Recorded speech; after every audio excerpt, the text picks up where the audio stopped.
right. We'll go ahead and get going here. If you're not sure where you are, you have reached Cute for Teams, Champions Using Teams Effectively, with myself, Ricardo, and Stacy joining us. And we're just going to geek out on teams and collaboration and all that good stuff. And so, as always, if you got any questions, this is the place. You can put them in the chat. You can come off mute, however you want to do it. Otherwise, we will just have a little conversation.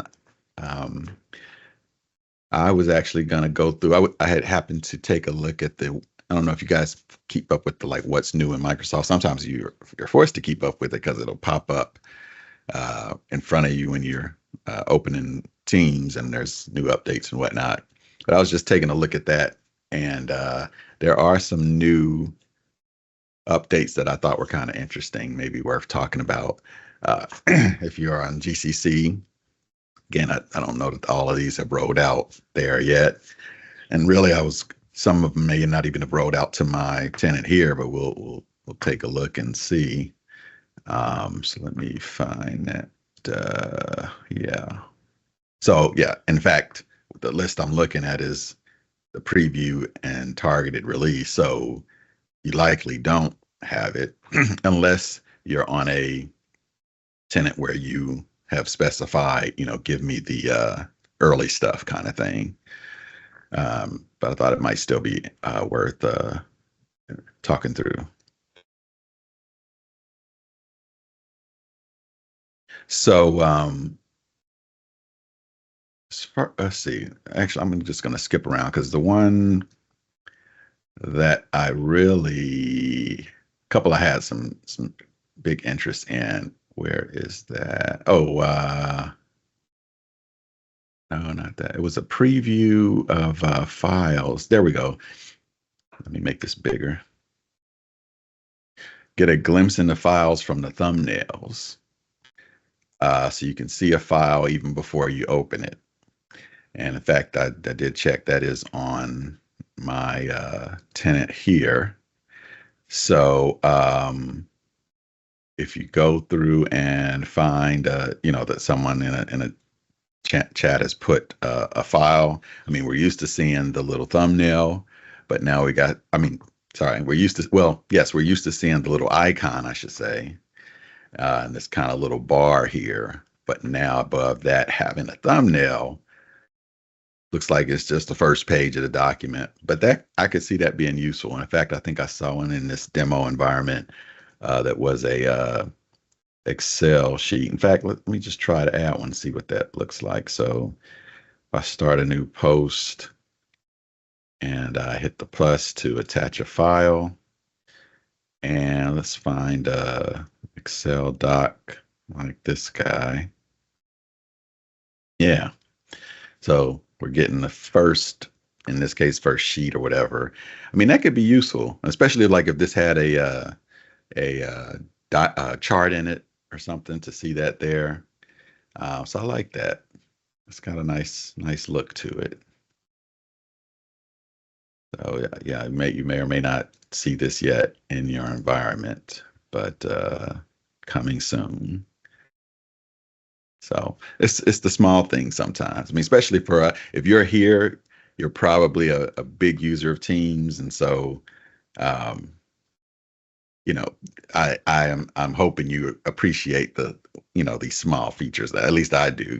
We're all in Teams all day long, so it's these little I call them like quality of life features that sometimes go a big way. So cool. Yeah, anything that keeps you in the context here in Teams and operating smoothly is definitely a good thing in my book. Yeah. And in fact, I should change this. This might be a nice lesson if you don't know, because you saw I clicked it and it opened in the browser. But because of this, I'm almost now I'd rather it open in Teams, and so that would be over in settings. I believe it's files and links, file open preference, always open Word, PowerPoint, and Excel files in. You can choose And mine's currently set to the browser. You can make it open the full desktop app, or you can make it open in Teams. And so, yeah, for whatever reason, that embedded thing makes me want it to just open quickly in Teams. And there we go. After my change, now, of course, and this is a demo environment, so no telling. I mean that I don't know what's going on there. Let's try it with a new file there. But attach a file. Find the Excel file. Post it. So nice little, okay, and it's even closer. Little thumbnail's even closer than I clicked that here. I would expect this to open. There we go. Yeah. Awesome. So yeah, I don't know. Something about that, it's like before I click it, I already kind of know what I'm gonna see. I like that. Because I think sometimes we or your people you're sharing with, just seeing the title, uh, somebody's going to make a choice about whether I'm going to open this now or later. And that thumbnail could be the thing that gets them to open your message sooner rather than later. So because they can see the content and maybe know that it's of interest to them. So again, small thing, but maybe a big thing. So yeah, so that file, looking at files with the thumbnails was one. So this is one that I thought was interesting, this custom sound notifications. So let's take a look at that. Basically going into settings and notifications. Settings, notifications, and playing sounds with either the default. I don't know. You may not have been able. Let me make sure my sound is on here. Share sound. So that's the default we all know and love. But I think I actually changed it to pluck on my actual Teams recently. And that's another quality of life thing. I mean, we've been using Teams for years, and it's refreshing to get a different sound. And I'm kind of laughing about it too. You all probably have seen the memes or the, TikToks or whatever of people who, the Teams ring sound is like traumatizing them, because we've heard it so many times. And so to be able to hear different sounds, it can be refreshing. So one, this was important to me. One, a new sound is cool. But when I saw that, what I also realized is I think I had this unchecked. It was important for me to check this because without it, you get a message, and of course things go bold, when they come in, but unless you're paying attention, you don't necessarily know at that moment that it's that something has come in. So regardless of what sound it was, I had this unchecked, and that was bad for me because I just wasn't getting any audio notification that something had come in. I was getting the pop up in the corner, but again, that's something I can miss. So in a quiet office environment, I can't miss the sound, but depending on what I'm looking at, I could miss the little pop up in the corner. So I turned this on and chose a new sound, and that's just been helpful. This is just the last couple of days I did that, but it's just been helpful for me to make sure that I'm not missing something, especially in meetings. Assuming you don't have like do not disturb turned on during your meetings, because that's what was happening to me, is being in a meeting and being engaged in a meeting, and like a person from that meeting is trying to kind of send me a side note, and I just didn't get it because I was engaged in what was happening. But to hear that sound now I can go over and check that.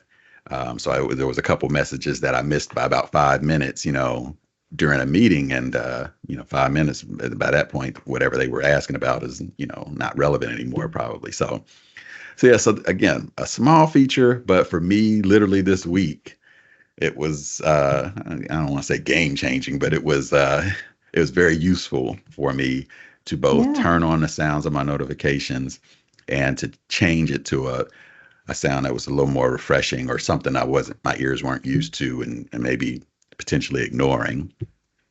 Now So I am fully aware there are people out there who are totally against, you know, all the notifications of Teams I'm and totally team overstimulation. yeah, I don't, yeah, I tend to shy away. I typically will have these deselected unless yeah, I know I have something coming in the next day or so and I don't want to miss it. I might engage in that. But I think it's very interesting that there are the choices in the sound, and perhaps there are other sounds that I would be able to have engaged that would be a less stimulating yeah, something that would be easier on the senses to take. I don't know. Maybe it's just wearing headphones all day or something. I've just gotten to where I prefer to be without the notifications and pick up those visual cues, but they're very important for those who may not have the luxury of depending on multiple senses to see something. And I love the customizations there. Um, and I'm glad to see it. I hope they continue pushing those custom notification choices because yeah. I exercise them fully and I encourage everyone I know to do so too. Make it Mhm. fit your needs and it's flexible. So Yeah. as your needs change, you can customize it deeper. And you make a good point about accessibility, right? An audio cue might be essential for someone, with any kind of visual issues. And then, for me, it's just I just got to if I've got a lot of monitor real estate, and so I'm just not always looking over there. Sometimes I'm looking over here, so I need more than just the visual piece there. And then, of course, if you're on a single monitor, like just your laptop, you may, again, you're trying to, make the best use of your space. So you may not, again, want the bunch of pop ups. So, yeah. So, to your, yeah, great point that it's all about choices and flexibility, making it work, whatever works for you. So, yeah, good stuff. Yes. Case in point, this checkbox playing sounds when I'm busy or in a meeting for what I described is that checkbox is needed too, but I certainly can see people unchecking that so that if I'm busy or in a meeting, I don't want the notices. So this four little check boxes here that can really, depending on what you're trying to achieve, can like change your day or the productivity of your day in terms of how you check or uncheck these boxes here. So that's good. That's interesting. Yeah, I guess sound combined with the display piece, right? Um, yeah, so that this is interesting. I haven't tried unchecking the visual notifications, but keeping the sound check. So then that would mean wouldn't get a pop up, but I'd hear the sound. That could be interesting too. It might actually help me because I don't know about you all, but when I see the pop up, I tend to look at it, tend to read it, and sometimes I get in squirrel mode, right? And now I'm clicking on it, opening it. What do they say? But I probably should have stayed focused on the task I was on. So, uh, and as I'm saying that though, if I hear the sound but no pop up, well, now I'm gonna go all the way to Teams to see what that message is. Now I'm really down a rabbit hole. So the pop up's probably better. In chat, if you guys have you like one way versus the other, let me know. It'd be interesting to see what the room is thinking here on that. So interesting. Um, yeah, and then while we're here, I mean, I don't know if people utilize the missed activity emails. Um, in this tenant, it set to every hour, but I think in my real life, I think I set it to daily. Um, throughout the day, like I said, we're in front of teams all the time. I suspect I'm not missing much, and what I miss, going to lunch and coming back, I should be fine. But I think I do turn on daily, and I used to turn on. as soon as possible, only on my tenants that I was a guest in. Because if for anybody that's been a guest and a tenant back in the day, it was easy to miss things that were happening there. That's not as big much of a problem today because we have the notification here that actually tells us the activity of what's going on in our other tenants. Plus, we've got fast switching to those other tenants, all that good stuff. So I'm not as dependent on this as I used to be in the past. So this is a lifesaver in many ways. So notifications is it's a cool piece there. And in fact, since we're talking about notifications, the other one in the what's new list that I thought was interesting is controlling your channel notifications. Um, so if we come back here, for any given channel, what that thing was describing is to be able to hover over it.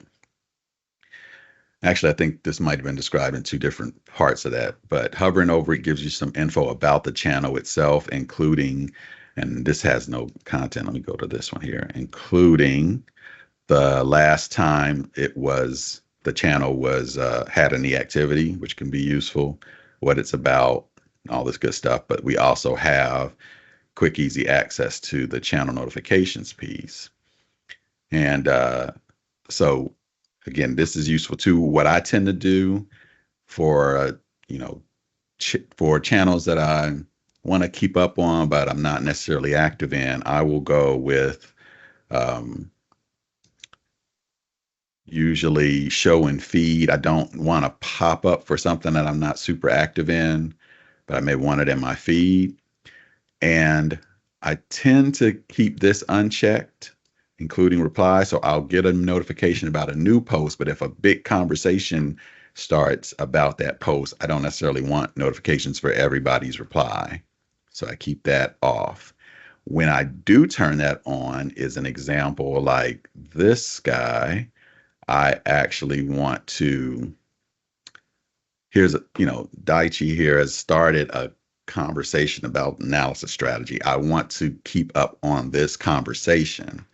So now I'm going to turn on notifications on that. And then well, it used to be, and maybe they've changed that. It used to be that then you had that same message about new versus replies. But I guess this would imply, yeah, in fact, that makes sense. This implies I've turned on notifications for this conversation. I want the notifications about everything. So yeah, so that's the one scenario where I do want replies, is if I'm trying to keep up on this particular conversation. So it's nice to have that there. Yeah, this one I've used recently, and I really like it, particularly because I spend so much time in chat these days. Sometimes I'll have a message come across my activity feed that there's something going on in the channel that perhaps I'd not paid as close attention to recently as one might have formerly. And so it brings it to my attention in activity. And then I can go over here and set that notification on a recent post that I really don't want to lose track of again, because like I said, I've been spending so much time in chat recently, and I think that's been an evolution, and this helps us stay anchored in our channels. Yeah. And also Stacy and I, and maybe you all in the room, are also in a lot of chats where people go to post questions and hoping that the rest of that community or that team will help them answer the question. And so when I see a question and I have the same question, I want the answer just like they do. And so even though nobody has answered it yet, that's when I turn on notifications, basically like following that, so that if somebody does answer, I will get notified of that too. And then for something where it does get a bunch of conversation, maybe like this one, then, it's nice that you see, where am I? Not that. Where did that go? Where did that go? I was trying to, my Copilot thing there. I just lost it. the highlights, yeah, from this conversation. So again, assuming this was a lot larger, then I could kind of get a feel for, as opposed to reading all of it, I could read a summary of what happened in that conversation. You know, maybe even copy it off to my notes somewhere. So good stuff there. And again, like we said, it's all about, your personal preference. So it's good to have options. All right. And I think one more from here.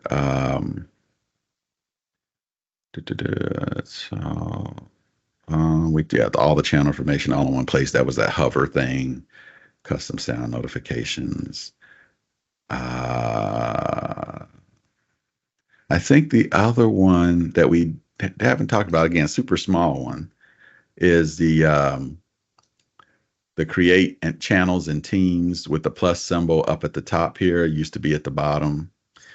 Um, that's a super small change, but that has been I won't maybe not say useful. It's just it was very intuitive the few times recently when I've wanted to create a new team or a channel, it felt intuitive for it to be up there, even though I'm certainly used to for years it being down at the bottom.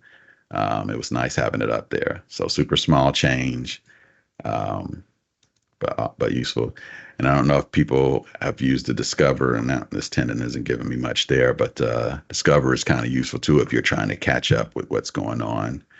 Um, so I have to figure out how I can get some content in there. I think probably a lot of these teams in this demo environment are old and stale, and that's probably why this isn't kicking in. So good stuff there. If there's, I don't know if there's any new features that any of you out there have really honed in on or been good quality of life features for you, feel free to throw that in the chat or come off mute or whatever for that. Those are a few.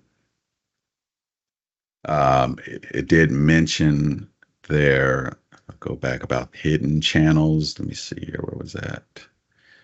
Keeping inactive channels hidden. So detecting that a channel is inactive and then going ahead and hiding it. That's pretty useful. I don't know that I've seen that happen for me specifically, but especially in a team with a lot of channels, uh, normally what I'd end up doing is spending some time now as a part of that team going and hiding the channels that I know are inactive or that I'm not interested in. So it'd be nice to have some automation to auto hide those for me based on their activity. Um, let's see, Stacy's addressing. Yeah, there's a question in the chat about GCC or Copilot for GCC, which yes, is not yet launched there. Um, so there's no row Copilot options yet in the GCC environment, but I believe that's still coming soon. So we just got a little wait there. Good stuff. Yeah, I think from terms of what's new, those are the main ones I kind of focused on. There's obviously plenty here, and I will put this in the chat in case you all want to check this out on your own. So yeah, good stuff. And it goes through month to month, um, showing new things. But like I say, this will also pop up. I don't know it feels like it's monthly that it ends up popping up when you open Teams. So they try to make sure you don't miss it, which is good because if there's some new feature to add some value, it's nice to know about it as opposed to having one of those tools where all the golden key features are so hidden you never get to use them even if you really would have. So some good stuff there. All right. Anything else from anybody? So I'm seeing a question about Loop. No Loop notebooks. Um, and I wonder if you I wonder if you're talking about workspace, loop workspaces, but we go here. So in the chat, we're talking about loop being now in GCC, and then depending on that rollout, it could be just loop in Teams, and but there is certainly a full blown loop ecosystem is what we're kind of looking at here with workspaces and a place for all your loops, which I don't have a lot going on in this demo environment. But loop.cloud.microsoft is where you start to see all of that. And of course, I got to log in and all that good stuff. There we go. So this is more of that loop experience, workspace experience. But yeah, if there is a loop notebook concept, I don't know if I'm familiar with that. I'm just assuming you're talking about this workspace concept, which does have a notebook feel to it. If you're OneNote users, for instance, workspaces and pages and things like that. So maybe that's coming soon in that GCC rollout of Loop.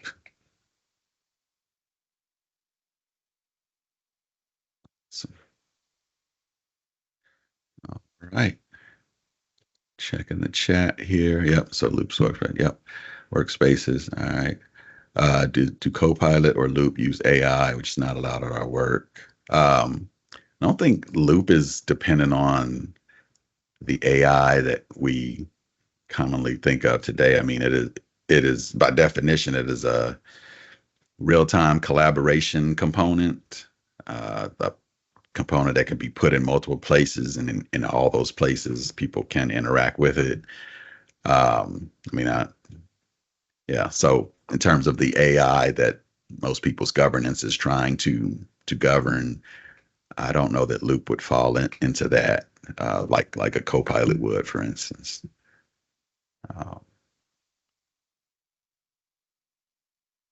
But of course, that's up to your IT folks to make that determination. But yeah, I can't think of any traditional AI, like automated AI or certainly generative AI components specific to Loop. I mean, you do have some integration of Copilot with like rewrite, but that to me that's on top of Loop, not because of Loop. So good stuff. And yeah, I don't even think you would see that without a Copilot for Microsoft 365 license. So there we go. All right, good stuff. We're at about time here. Anybody with any last questions, thoughts, or comments?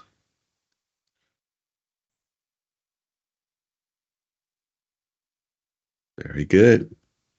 This will be posted on the YouTube, aka.ms/cute for teams. If you want to check it out, or any of the 125 others that are recorded there. So feel free to check it out. But otherwise, we'll see you next time.